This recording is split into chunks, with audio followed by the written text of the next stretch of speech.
नमस्कार मित्रांनो, मी केदार केसकर आणि तुम्ही बघताय सेंटर स्पॉट. मैं अटल हूं हा चित्रपट अलीकडेच माझ्या बघण्यात आला. पंकज त्रिपाठी यांनी या चित्रपटामध्ये आपले माजी पंतप्रधान अटल बिहारी वाजपेयी यांची भूमिका वठवलेली आहे. अतिशय सुंदर अभिनय या चित्रपटात पंकज त्रिपाठी यांनी केलेला आहे.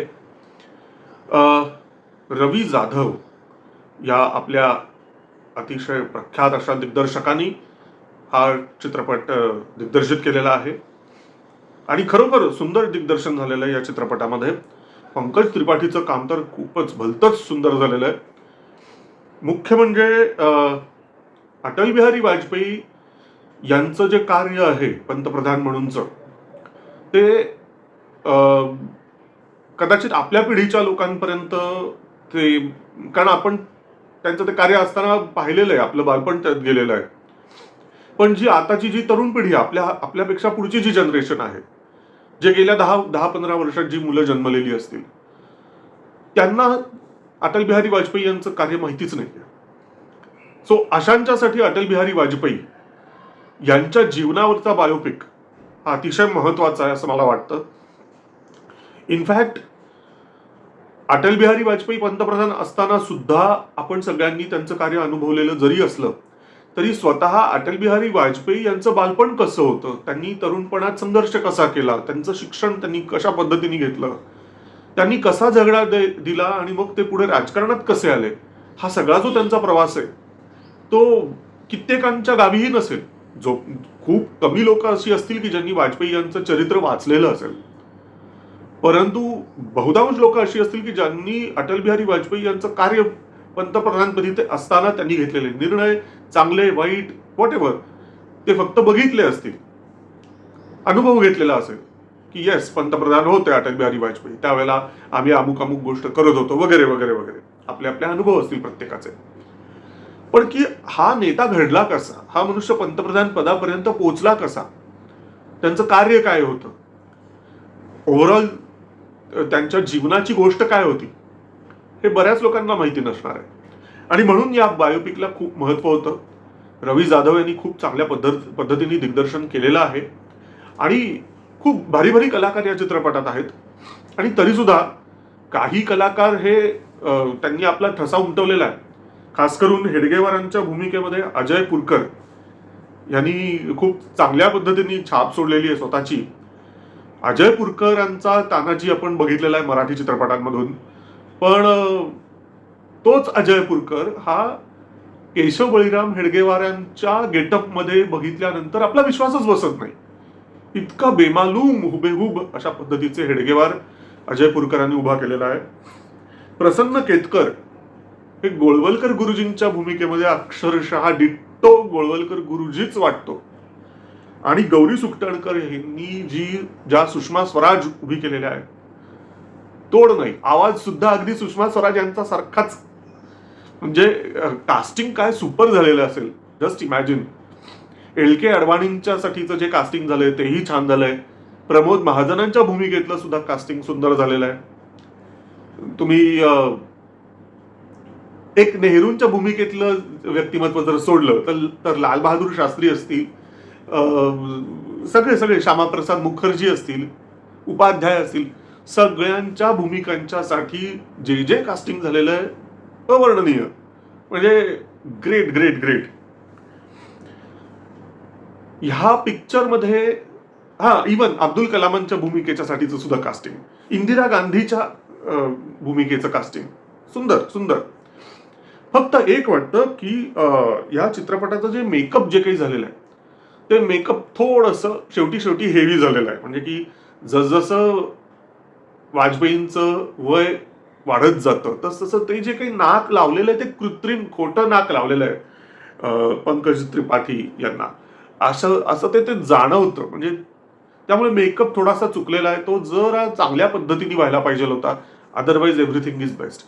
पंकज त्रिपाठीचं वैशिष्ट्य मला हे वाटलं की कसं आहे, वाजपेयी यांचं व्यक्तिमत्व हे तुम्ही असं कट कॉपी पेस्ट करून आणू शकत नाही. जसंच्या तसा हुबेहूब मनुष्य तुम्ही आणू शकत नाही.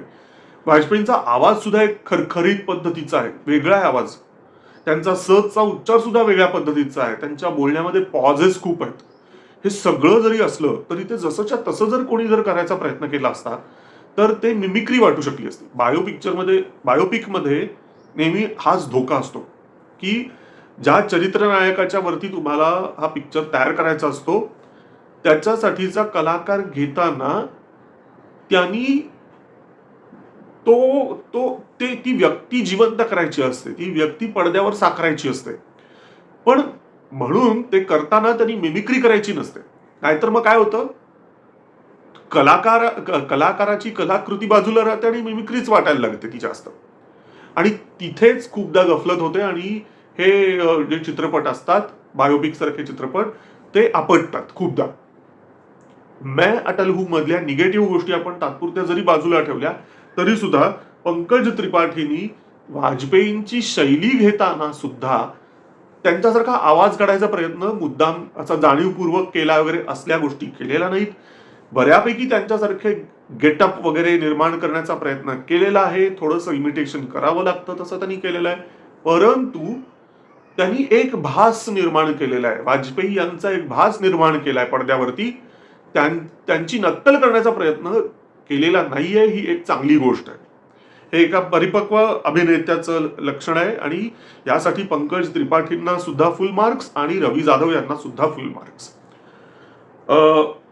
काही गोष्टी निगेटिव्ह म्हणजे या चित्रपटाचं निगेटिव्ह नाहीये ते काहीही, परंतु आपल्या भारतीय मानसिकता, लोकांची मानसिकता त्याविषयी एक वक्तव्य करायचंय. ते म्हणजे या चित्रपटाचा रिव्ह्यू करायला मला इतका वेळ का लागला, याचं कारण असं आहे मित्रांनो, मी जवळजवळ डेली चेक करत होतो की मला आता हा चित्रपट बघायला मिळेल, पण जवळपास 1 ते 1.5 आठवडा या चित्रपटाचे शो कॅन्सल होत होते, खास करून दुपारी, कारण मला दुपारीच शक्य होतं. पण त्या दुपारच्या वेळामधले बरेचसे शो या चित्रपटाचे कॅन्सल होत होते. फायनली काल परवा मला तो चित्रपट बघायला मिळाला नशिबानी, कारण अर्थात यात सिनेमागृह चालवणारे जे लोक आहेत त्यांची काही चूक नाहीये. त्यांचं एक सिंपल हे असतं की किमान 5 तरी लोकांनी बुकिंग करायला पाहिजे.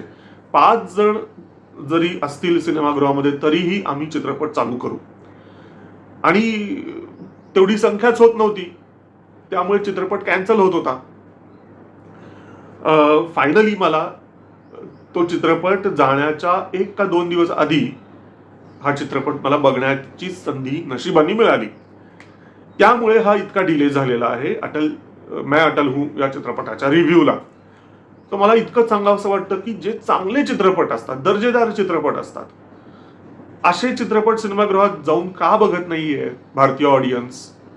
काय केलं म्हणजे भारतीय ऑडियन्स सिनेमागृहाकडे जाईल आणि चांगले दर्जेदार चित्रपट बघतील? खरोखर हा एक खूप अजब, म्हणजे कोड्यात टाकणारी गोष्ट आहे. कितीतरी भंकस चित्रपट असतात पण ते बघायला लोकांची रांग लागते. पण हे असे जे उत्तम उत्तम जे चित्रपट आहेत ते मात्र बघायला कोणी चित्रपटगृहापर्यंत जात नाही. आता किमान OTT वरती तरी बघा लोकांनी, जेव्हा केव्हा OTT वरती हा चित्रपट रिलीज होईल तेव्हा तरी निदान बघा. आणि हे एका मोठ्या राजनेत्याचं, एका मोठ्या वक्त्याचं, एका जबरदस्त कवीचं तुम्ही जीवन चरित्र पडद्यावरती साकारलं जाताना बघा. तरुण पिढी आणि खास करून कुमारवयीन जे 15-16 वर्षाची जी मुलं असतील, मुलं मुली, ज्यांच्या हयातीमध्ये सुद्धा वाजपेयींचं त्यांना काहीच कार्य बघायला मिळालं नाही, त्यांचं कार्य, कारण असा हा मनुष्य आहे की ज्याच्या पंतप्रधानकीच्या काळामध्ये भारत अण्वस्त्रधारी देश बनला, असे हे वाजपेयी, कविमनाचे वाजपेयी, त्यांचं कार्य समजून घ्यायचं असेल आणि ते का इतके भारताची एवढी चांगल्या पद्धतीने सेवा का करू शकले, त्यांच्यावर नेमके कसे संस्कार झालेले होते, हे सगळं जर बघायचं असेल, तुम्ही वाचणार तर नाहीच आहात, मग निदान चित्रपट तरी बघा.